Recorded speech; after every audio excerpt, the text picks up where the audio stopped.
FEMA could be on the chopping block as the Trump administration weighs more cuts to the federal government. 27 News Washington correspondent Hannah Brandt explains how it could impact states that heavily rely on disaster relief aid.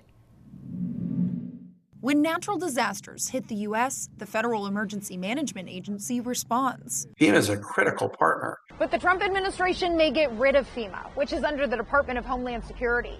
Just last week, DHS Secretary Kristi Noem talked about her plans to eliminate it. There's unbelievable waste, just billions of waste. Republican Senator Rick Scott says FEMA needs an overhaul. His state, Florida, is no stranger to storms and relies heavily on disaster relief. But Scott argues that should be more locally led. A disaster is first your responsibility, local government, then state government, and then the federal government can be a financial partner. Democratic Senator Tim Kaine has major concerns about axing FEMA. Response to emergency is a core function of government. When his state, Virginia, gets severe weather, he says FEMA has been a major asset. And not just dollars, but their technical expertise and their help in recovery efforts. Republican Congressman Tim Moore agrees there's value in the agency. There's probably a role for FEMA or something like FEMA because there are certain things that the federal government just has the resources to be able to do better. For example, Moore says giving states block funding for disaster relief could be a problem because they may not have the setup to disperse it efficiently.